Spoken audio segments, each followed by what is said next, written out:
समझ रहे हो ना? तो कहा कि लक्षिताद वा गुणात,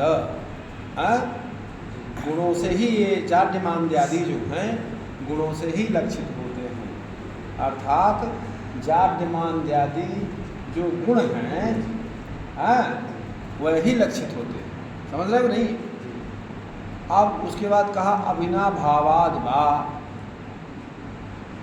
कहा कि न कि गुणी मतलब बाहिक नहीं होते हैं। दूसरा चीज कहते हैं कि ऐसा जो है, तो जो आप ये बता रहे हो कि अविनाभावाद वा, अविनाभाव माने व्याप्ति, अविनाभाव माने पहला पक्ष क्या है? गो शब्द से बाहिक अर्थ प्रतीत होता है, यह ठीक नहीं है, पहली चीज। दूसरा है गो शब्द का बाहिक अर्थ में जब संकेत ही नहीं है, प्रथम न प्रथम बाहिक अर्थ से असंकेतितत्वात्। दूसरी चीज ये है कि गो शब्द का बाहिक अर्थ में संकेतक ग्रह ही नहीं है, संकेत है ही नहीं, तो कैसे उससे बाहिक अर्थ की प्रतीति होगी? समझ रहे हो नहीं? अर्थात गो शब्द से बाहिक अर्थ में संकेतक ग्रह ही नहीं है, इसलिए गो शब्द कहने से बाहिक अर्थ की प्रतीति नहीं होगी। दूसरा पक्ष क्या है? गो शब्द से लक्षित, ठीक है ना, जो जाड्यादि गुणों से जो बाहिक अर्थ की प्रतीति होती है, ठीक है, जाड्यादि मान्द्यादि जो आदि गुणों से बाहिक अर्थ की प्रतीति होती है। समझ रहे हो ना? वह भी ठीक नहीं। क्यों नहीं ठीक है? तो ये कह रहा है कि गो गवय चंद्र मुखादि शब्द द्वंद्वानाम अवयव प्रसादादि साम्ये अन्योन्यस्य अन्यतम शब्दार्था अनविधायकत्वात्, इसलिए न तृतीयः अविनाभाव अलभ्यस्यार्थस्य शाब्दे अन्वये प्रवेशा संभवात् शाब्दी आकांक्षा शब्दे नयुमुते न द्वितीयः। कहा कि देखिए यह भी ठीक नहीं। क्यों? अब पढ़ो, गो शब्द बोलो, गो गवय चंद्रमुख आदि जो, हाँ आदि आगे बोलो, आदि शब्द द्वंद्वानाम, द्वंद्व माने युग्म शब्द जो हैं, ये दोनों युग्म शब्दों को जैसे कि गो और गवय के अवयव में समता है और चंद्र और मुख में, गो और गवय, गवय माने होता है नीलगाह। कहा कि गुरुजी क्या है गवय? कहा गो सदृशो गवयः, गो सदृशो गवयः। कहने का मतलब ये है कि जैसे जब हमने कहा कि गो सदृशो गवयः तो तुमने नीलगाह नहीं देखा है, लेकिन यदि जंगल में आप कभी गए और नीलगाह को देखा तब आपको स्मरण आ जाएगा कि गुरुजी ने बताया था कि गो सदृशो गवयः, ये अयन यह गवय है, गवय माने नीलगाह।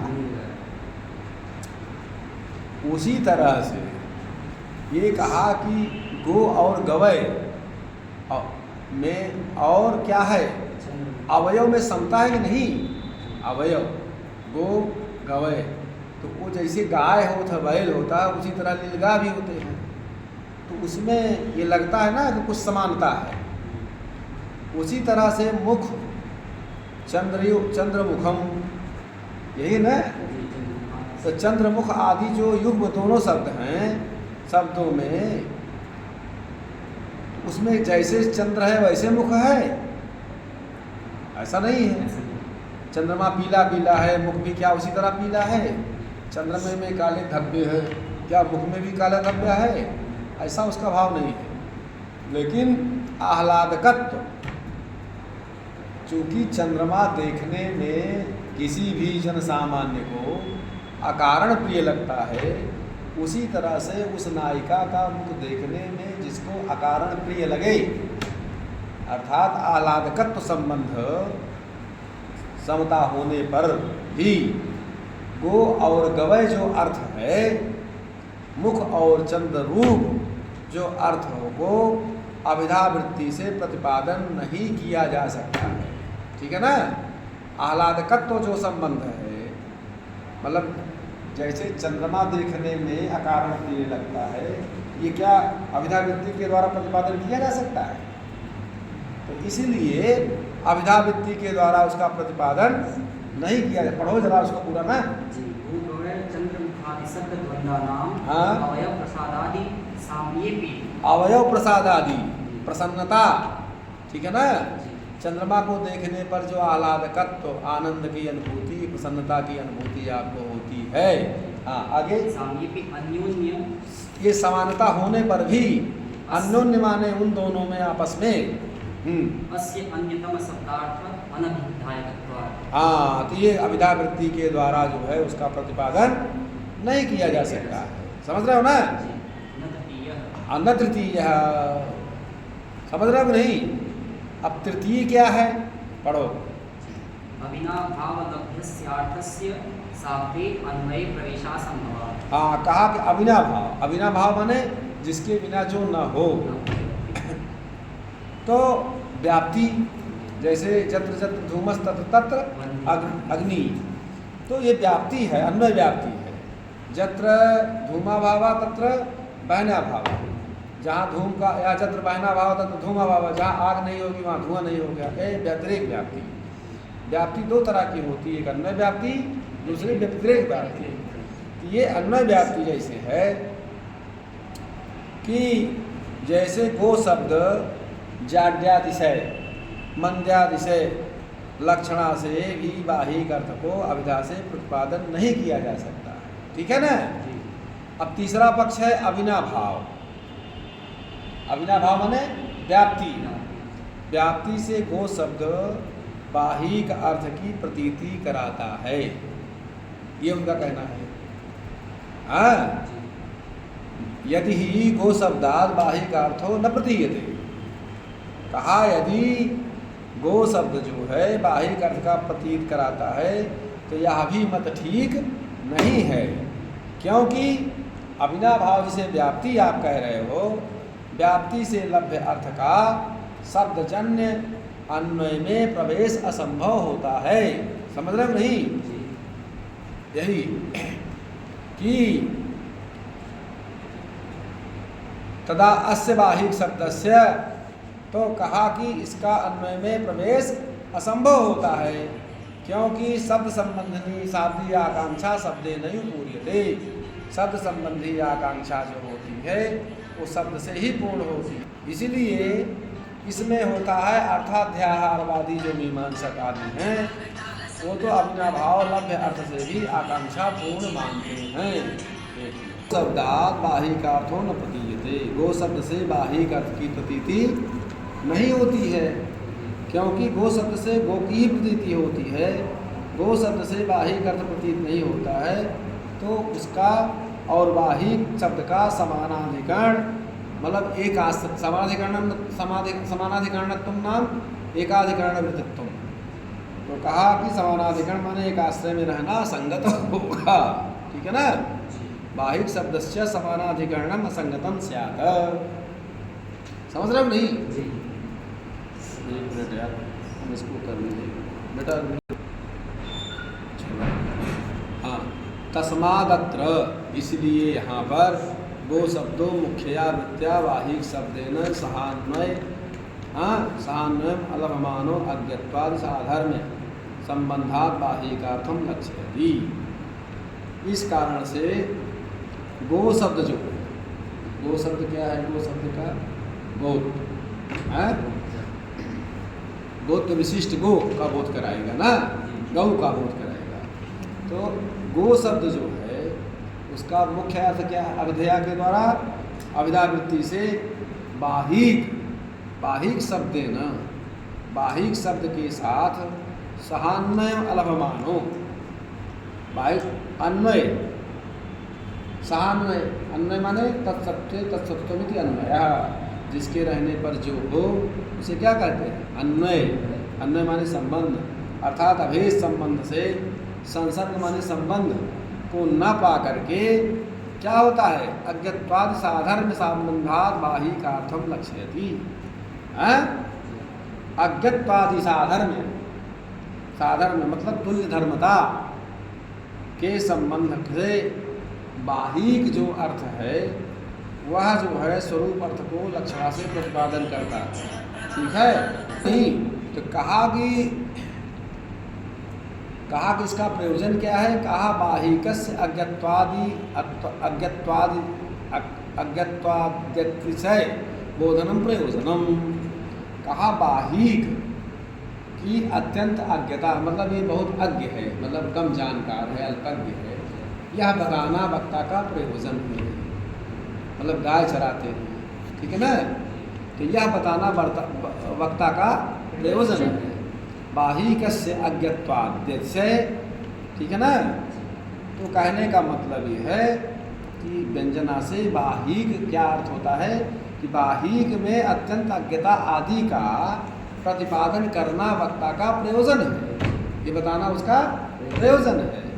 इसलिए जो है इस योग से यह क्या नाम से इत्थम च गुण योगा गौणी तुच्यते, इस प्रकार से यह लक्षणा अज्ञत्वाद साधारण धर्म योग से गौणी लक्षणा इसको कह सकते हैं, कही जाती है। ठीक है ना। अपूर्वा तो उपचारा मिश्रत्वाद शुद्धा। पहली जो है, पहली लक्षणा क्या है? उपचार से अमिश्रित।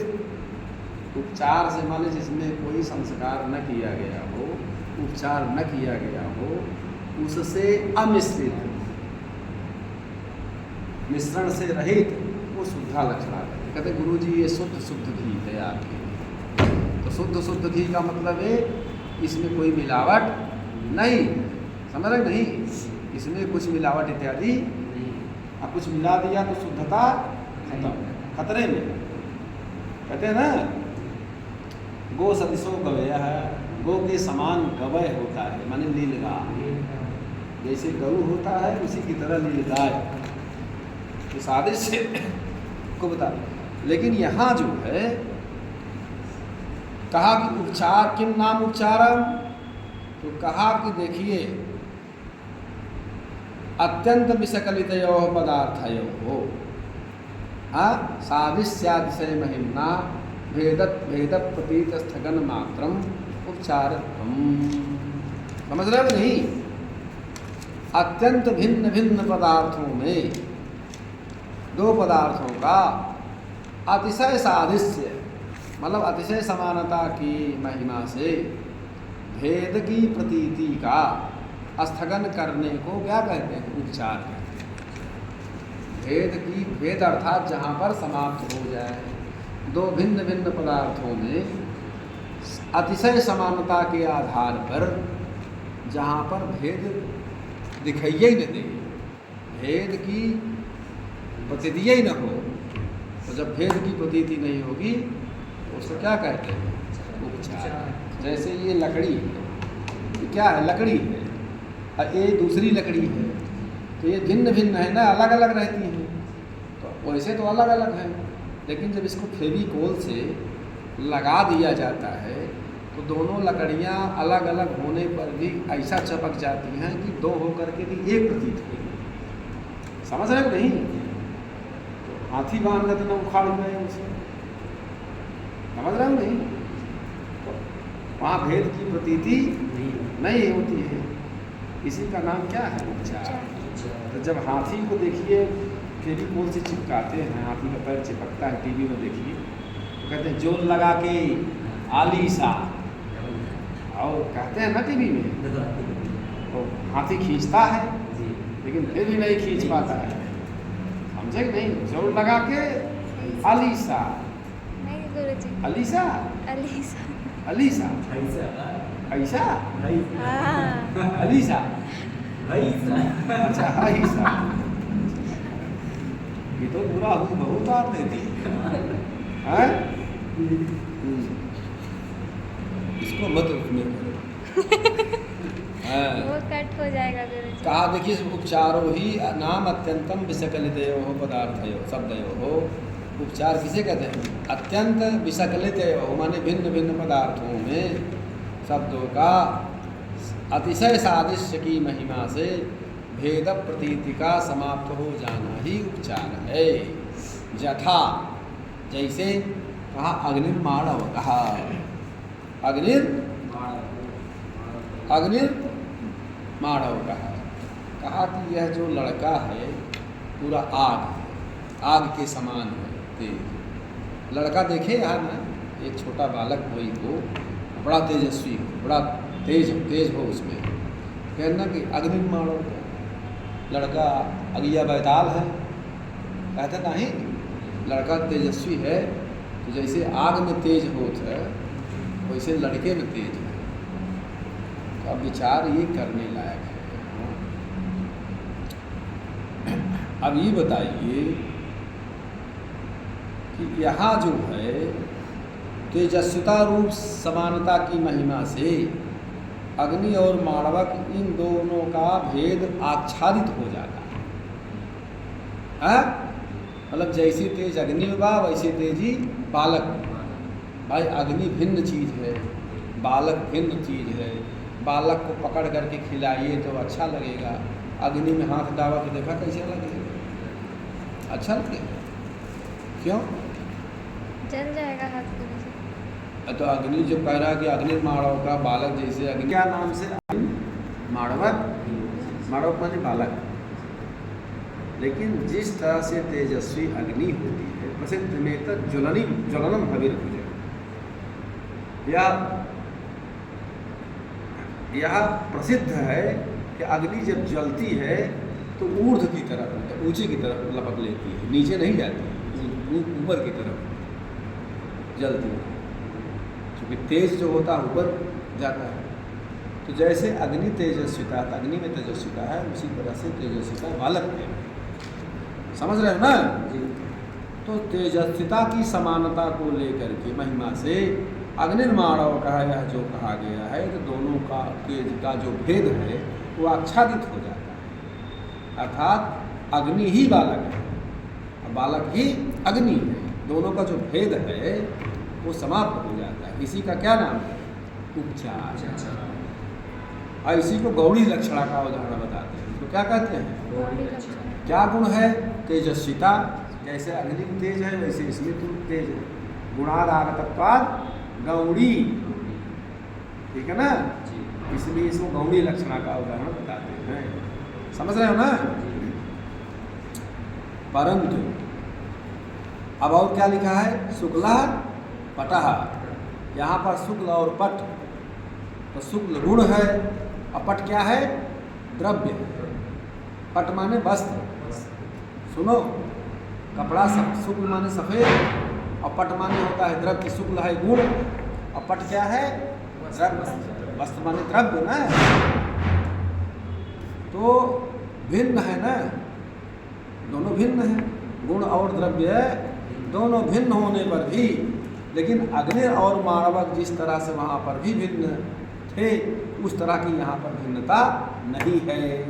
अतएव ऐसे प्रयोगों को शुद्धा लक्षणा कहते हैं। समझ रहे नहीं? शुक्ल पटयोस्तु नात्यंतम भेद प्रतीति। समझ रहे नहीं? शुक्ल और पट में उस तरह के भेद की प्रतीति यहाँ पर नहीं है। तस्माद एवं आदिशु शुद्धयो लक्षणा, इसीलिए ऐसे प्रयोगों को शुद्धा लक्षणा हो कहते हैं। इसलिए यहाँ पर जैसे रूढ़ीमती जो लक्षणा के 8 भेद हमने बताए, प्रयोजनवती लक्षणा के भी 8 भेद हो गए। समझ रहे नहीं? तो प्रयोजनवती जो लक्षणा है वो प्रयोजन रूप व्यंग के गूढ़ और अगूढ़ होने से 2 भेद हो गए। इसलिए तो ये प्रयोजनवती लक्षणा के भी 16 भेद हो गए। समझ रहे हो नहीं? व्यंगस्य गूढ़ा गूढ़त्वात् दुधासु फल लक्षणा। गूढ़ व्यंग का व्यार्थ के, समझ रहे हो नहीं? और अगूढ़ व्यंग, इस प्रकार से फल लक्षणा माने प्रयोजनवती लक्षणा के 2 भेद ये भी हो गए। तो इसको अब हम अगले इसमें पढ़ाएंगे। ठीक है, आज का पाठ यहीं पर समाप्तिश्चायम। इसका सह ठीक है, बंद कर देता है।